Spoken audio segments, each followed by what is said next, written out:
Okay, welcome back to part 2 of the Audit and Risk Committee, 27th of September, and apologies for creating some confusion there, so mea culpa.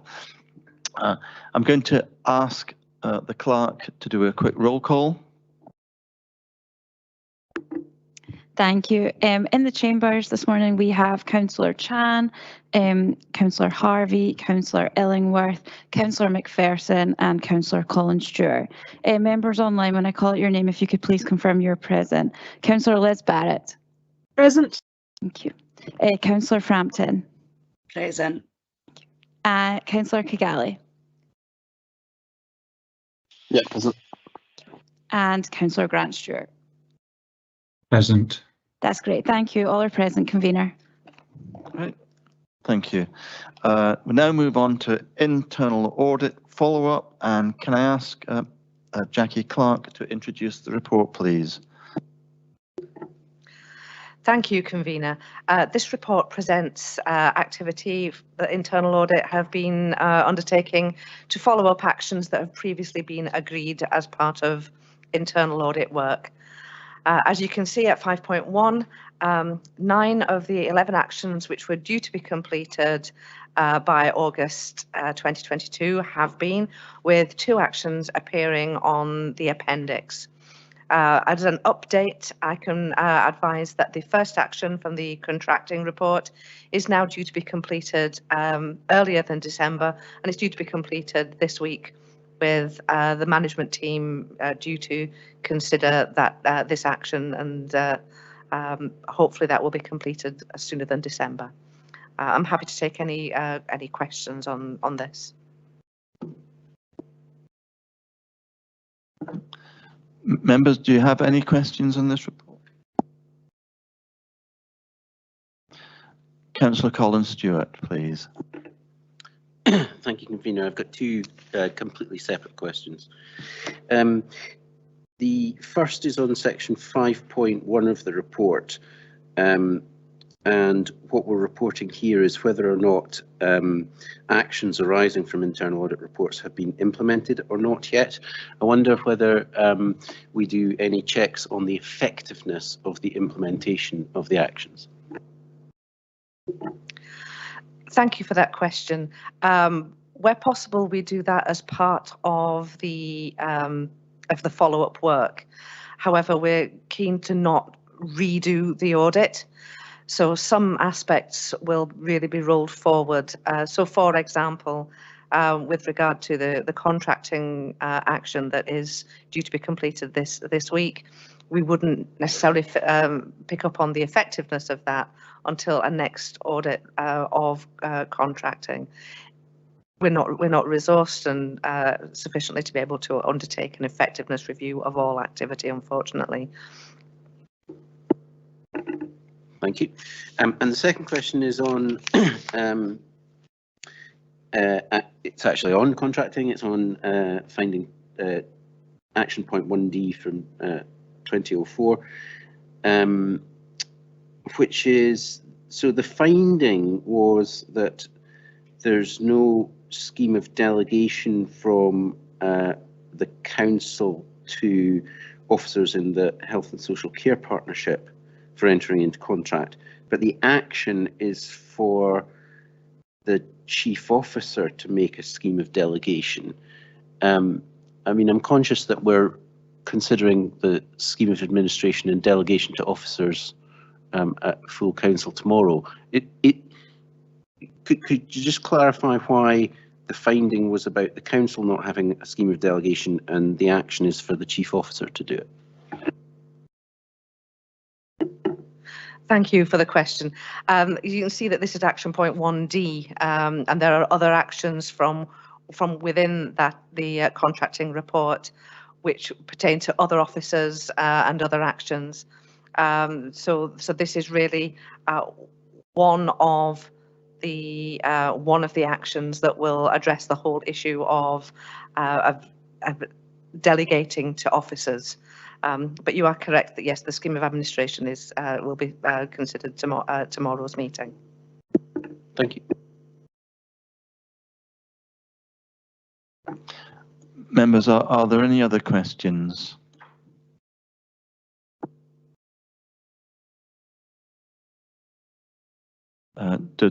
Do any members want to make a comment?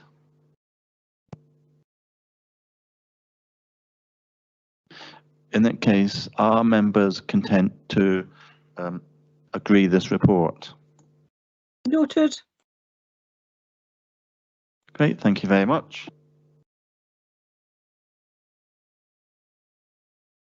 Oh, God, excuse me. We now move to the paper for internal audit update.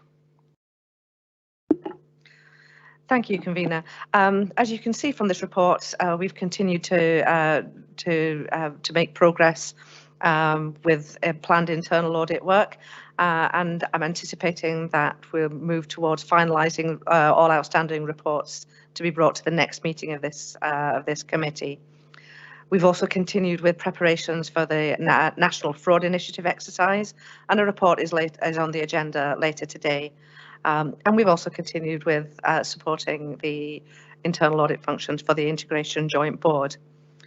There has been increased activity through the whistleblowing hotline, and any control issues which are found as a result of these disclosures or potential disclosures will be brought to this committee for information.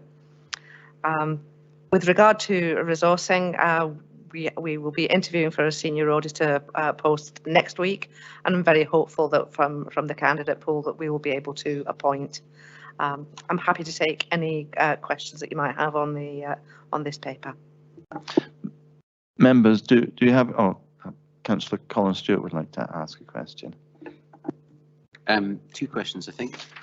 First, again, separate issues. The first one is item 4.4, the team are involved with a whistleblowing disclosure. Can I ask if that's a separate disclosure to the one that we'll be considering later in the meeting? I can confirm that they are separate ones. Thank you. And my next question on 5.1, in terms of recruiting to the vacant post of Senior Internal Auditor, acknowledging that you said that you'd be interviewing next week, can I ask how long that post has been vacant? For some considerable time, I would like to, I think probably 3 years. We had 2 attempts at recruitment which have been unsuccessful, but this time we seem to have a pool that we can interview for, which is great. Right. Members, are there any more questions for Mrs. Clark?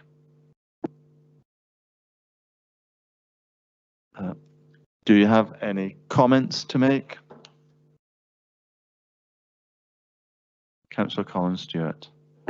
Thanks, Convener. So just in relation to the issue of resourcing, that's come up when we've discussed the annual accounts. It's come up when we discussed the audit follow-up, and we've now got a 3-year-long vacancy for the Senior Internal Auditor.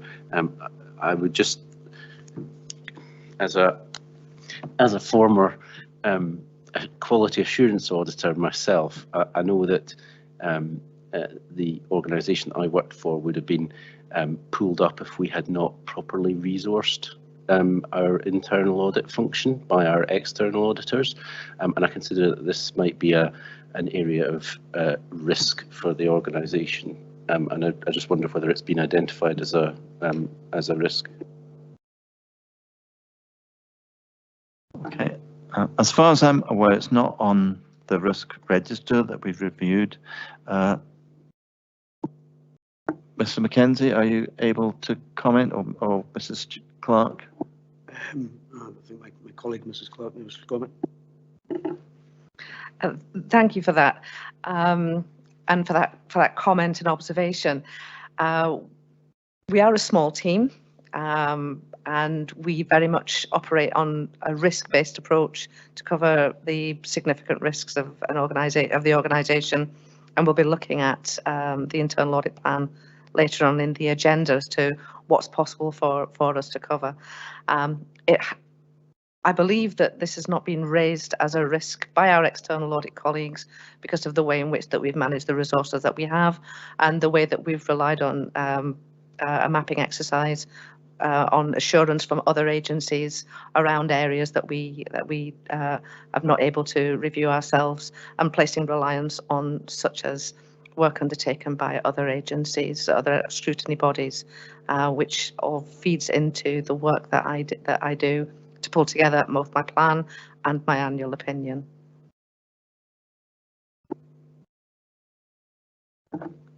Councillor Barrett, you'd like to make a comment?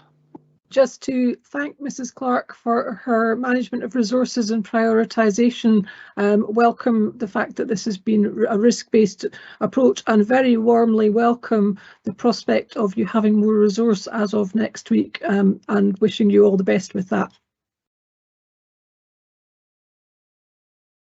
Yep, I'd like to echo those comments and pass on the committee's thanks to Internal Audit for their work. Can I ask members to note this report? Great, thank you. Good. Move on to a internal audit report onto the LEADER programme, and I'll ask Mrs. Clark to introduce the report. Thank you, Convener. Scottish Government requires that an internal audit report is presented as part of their processes for the LEADER project. This is the final report that I anticipate presenting as the LEADER project is itself now closed. The review was to ensure adherence with the terms and conditions of the service level agreement. And as you can see from the content of the report, that this was judged to be strong in terms of control in place, and also the governance arrangements that were in place for the LEADER process. If there are any questions, I'm happy to take them. Thank you. Are there any questions from members?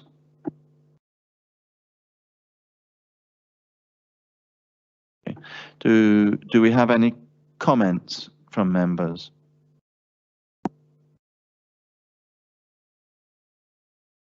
Okay. In that case, are members content to agree this report? Agreed. Thank you very much. We'll now move on to the internal audit plan for 22-23, and I'll ask Mrs. Clark to introduce the report. Thank you, Convener. The public sector internal audit standards require a plan to be considered by this committee, the Audit and Risk Committee, for up to 12 months, and the plan presented fulfills this requirement. And it will also support the governance review process for the accounts for the annual governance statement.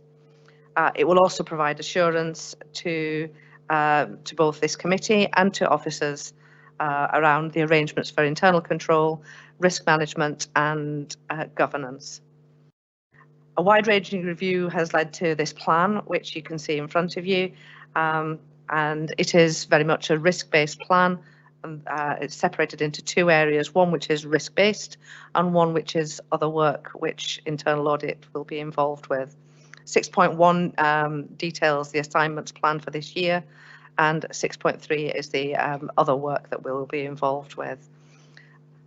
As have been said already, I'm anticipating that additional resources will be in place before the end of the year to support this plan. I'm happy to take any comments or questions if there are any. Thank you. Are there any comments on this report? Sorry, questions on this report?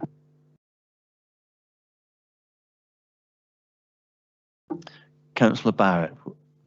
Thank you, Convener. Just looking at 6.1, the theme Mosaic. I was looking at the Strategic Risk Register, and Strategic Risk 1 is protection of vulnerable children and adults. Can you just please remind me what Mosaic is? Thanks. Apologies. Mosaic is the new system which is being developed and implemented to replace SWIFT, which was our information system. So it's a key system for the council, So it's really important that upfront that we are providing assurance over the arrangements for actually implementing that system. Apologies, I could have been more specific within the report. Thank you very much, Jackie. And Councillor Colin Stewart. Thanks. Thank you, convener. Can I just ask, we've got, I think, 7 internal audits planned in relation to the strategic risk register. Is that the totality of the internal audit activity, and is that higher or lower than an average year? It's slightly lower than an average year, but it's covering a shorter period, because obviously between now and the end of the year, it's not a full 12 months. So we would normally anticipate there being around about 9. So it's, as I say, it's slightly smaller, but it's actually covering the risk areas that have been identified. And that's the totality. They're all in relation to the strategic risk register. Yes, those ones are. Thank you. Okay. Councillor Harvey, you'd like to ask a question. Thank you, convener. Actually, I saw the answer in the report itself. I was going to ask about the strategic risk level, but I saw the explanation above, so I do apologise, but thank you. No need to apologise. Are there any other questions from members? Are there any comments on this report?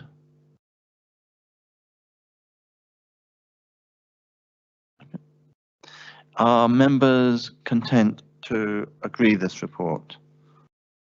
Approved. Agreed. Great. Thank you very much.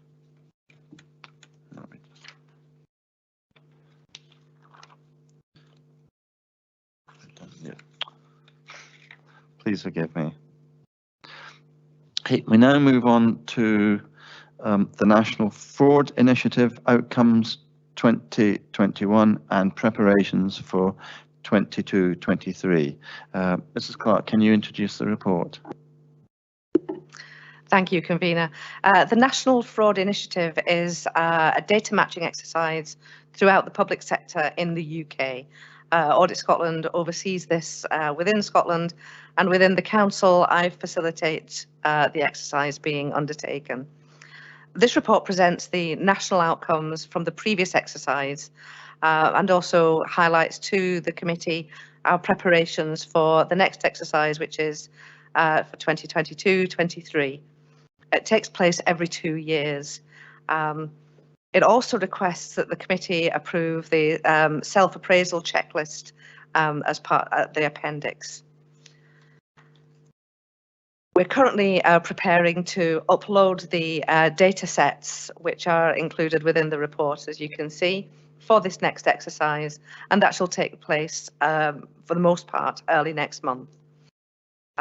You will note that as per our legal opinion, we are one of 2 councils in Scotland who do not provide the electoral register for this purpose. The legal opinion has been that the Representation of the People's Act does not permit the sharing of this information for this purpose. As a result of that, we undertake a separate exercise within the council where we match our council tax records for a single person discount with a wider source of information, and that activity is ongoing at the moment. So that covers credit agencies as well as other publicly available information. The outcomes from that will be reported to this committee as and when they are available. Part A of the self-assessment is for those charged with governance, which I consider to be this committee, and I'm happy to discuss any aspect of this report. Members, do we have any questions?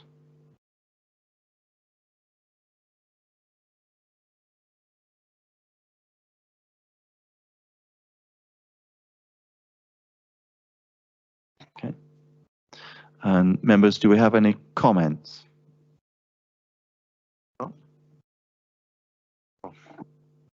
Excuse me, Councillor Collins Stewart. I think it's on 6.6, the point that you mentioned, Chief Auditor, about the electoral register. There are two versions of the register, and the I can't remember what they're called, the full and the edited. And the edited is available to, it's available commercially, isn't it, for organisations to credit reference agencies and so on. Is even the edited version not available in Perth and Kinross for this purpose?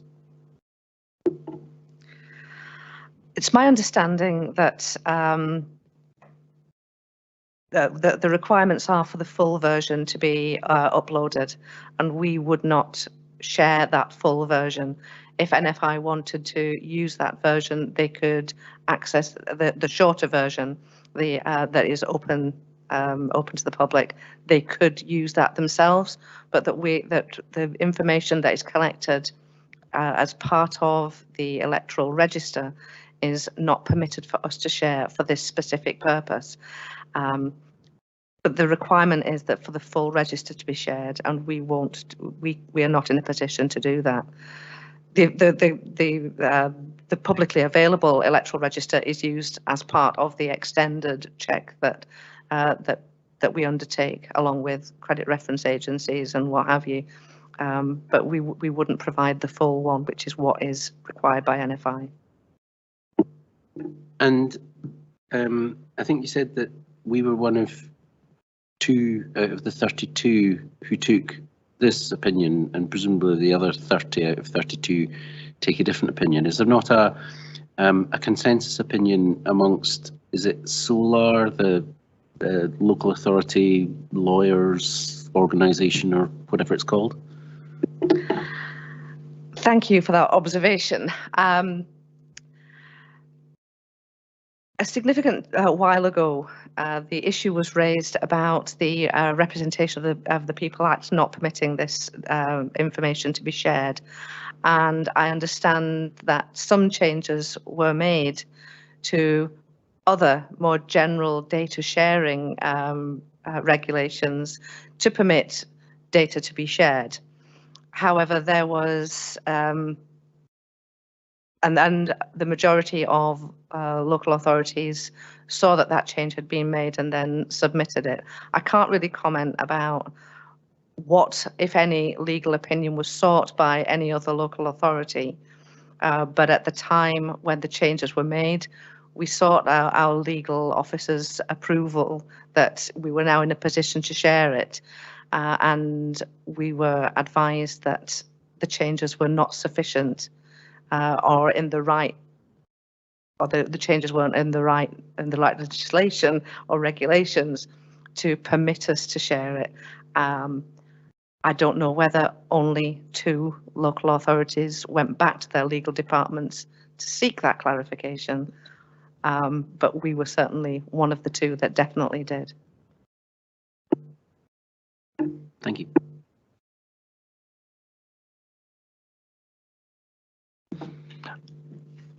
Members, are there any more questions? Are there any comments? I'd like to comment on the lack of availability of the electoral roll. Whilst I have concerns that for best value purposes that we should be doing all we can to pursue payments, and particularly fraudulent payments, and to get best value for the council, I am comfortable that by using information from external credit reference agencies that we're able to get the same result. So as convener, I'm comfortable with this position. Are there any other comments? Okay, and so are members content to agree this report? Agreed. Right. Thank you.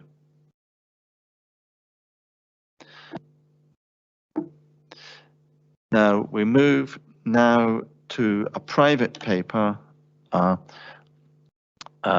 so I'm going to ask everybody to come out of the current Teams meeting and move to the private Teams meeting, which is on the Teams calendar.